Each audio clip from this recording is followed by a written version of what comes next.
Hi, everybody. It's Sam, and today we're going to talk about mise en scène. We're going to review it, actually, because I know that we've already talked about it a little bit in class, or you've read about it. But students, I think, have a really tough time with this concept. And I wonder maybe if it's because mise en scène is such a Frenchy phrase. I don't know. But it's actually quite simple. Mise, we'll call it, is essentially just everything that appears in the shot uh, of a film. So it's the arrangement of all the visual weights and the sets and props and actors. It's how everything is arranged in the shot. Um, okay, so technically, every picture has mise en scène because every picture has stuff in it that's arranged in a particular way, right? So here's what I've done. I've taken a couple of screen grabs, and here you see old Isaac and Tracy, young Tracy. So let's talk about this shot in terms of the mise.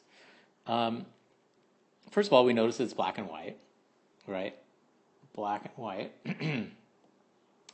uh, it's the lighting is, I would say, it's high contrast. You know, you have really dark darks here, and you have really white lights here, and so that's a kind of a high contrast sort of scene. It's a medium shot, and you know that because these two people are cut in half, and you get about that much of them. It's a two shot. There's two people in it. And we have Tracy, who's shown in profile.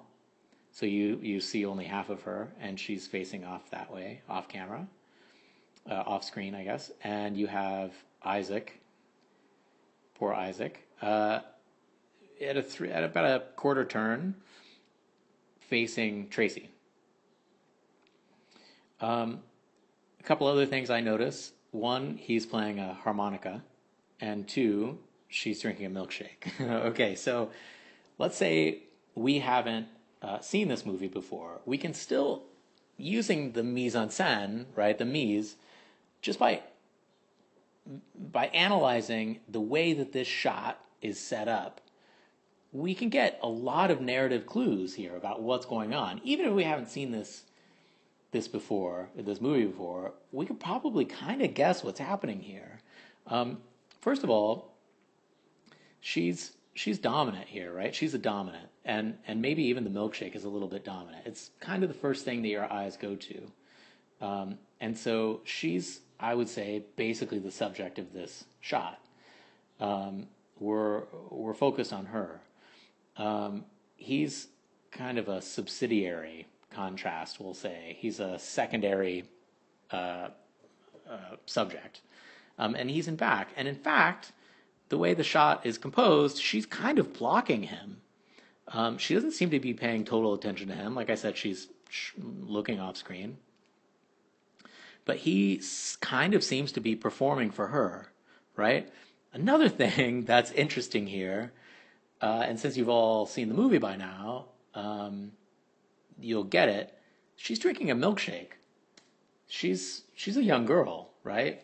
And clearly Isaac is an older man, and to emphasize that, he's playing a harmonica, which isn't necessarily an instrument that young boys tend to play. Like you associate it with, I don't know, hobos or something, or whatever. I don't know. Anyway, so we have we've constructed this story based on this single shot and the way that it's all composed. It's black and white.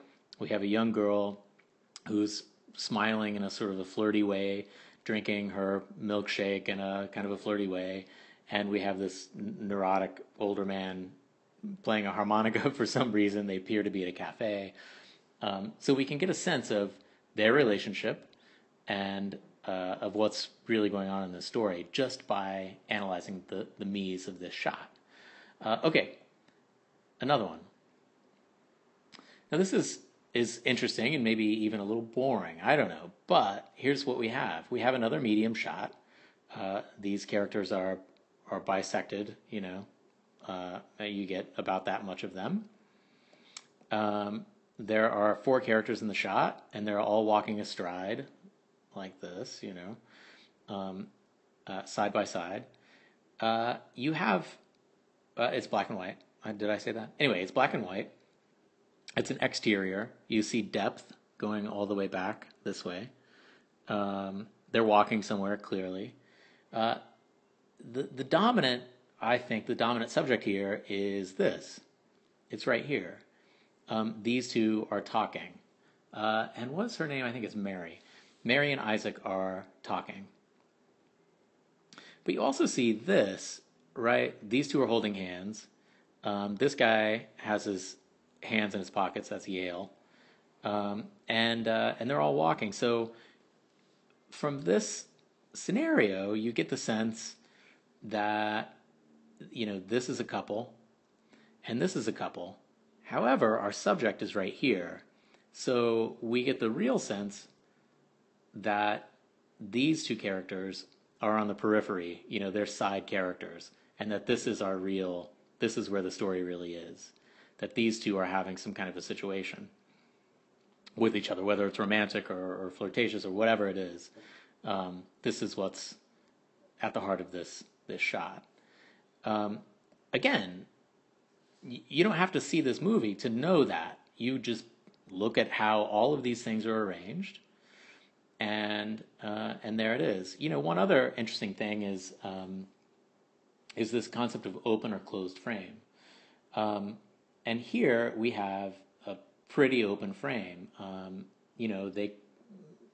Isaac here could escape that way. It's it's an exterior, so it's quite open. An interesting thing about that, though, so a closed frame, essentially, if we go back here, this is pretty closed. It's tight on these guys. He is really closed in. He's blocked by her, and he's blocked by this visual blackness right here, whatever that is, a wall or a something, whatever it is. It's a heavy weight that makes it look like he's just shut right in there, and he's wedged between this and between that. So he's trapped. She might be free, but she seems kind of trapped too, maybe by him and maybe by whatever's over this way. Okay, so back to this shot. Everything's pretty open, but Yale here seems trapped between this wall and between her. Isaac is clearly trapped between these two women, and Mary, I think her name is trapped between Yale and Isaac, and Tracy is kind of free. She's free to go. And after you watch the movie, you know that this is kind of a narrative construct of this whole movie. Okay, so those are 2 scenes from this movie. Here's another picture. This is my daughter Hazel, and we have. We could say it's a medium shot. You could also say it's a kind of a close up here, but we notice that it's in color, and we see that this is our subject. The subject is facing the camera, but her head is turned, and she's looking off screen. She is trapped, very literally, in a bumbo chair. And she's stuck between the bumbo chair here and the shelves back behind her. She's got a party hat on, I should point out. And also, for no reason, she just was wearing it one day. So an interesting thing about this is that I could construct a narrative out of this just by looking at how it's composed. And this is a fictional narrative. It doesn't really work this way, but we tend to think of visual cues going from left to right.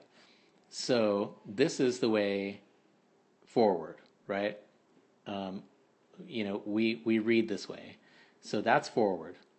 This is usually backwards. Right to left is backwards. So you could make the case that if this was a movie, this little baby is looking into the future somewhere. She's feeling trapped right now, and she's desperate for a time when she can escape and live out her life, as a adult human being.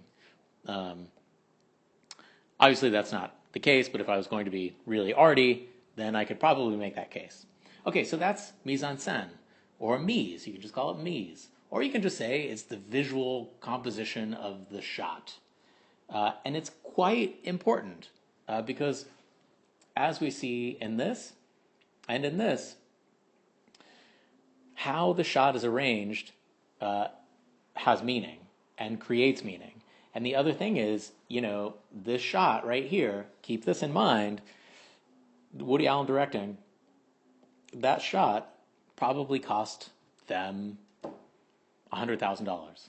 Let's say it cost, even if it cost a fraction of that, let's say it cost $50,000 just to hire everyone, to compose the set, to decorate, to costume, to hire the actors, to secure the location, to get the props, to get the trucks and the Teamsters and deal with contracts, the SAG contracts, and then to edit the scene and to get the lighting and to rent the equipment, and all of that stuff costs a ton of money.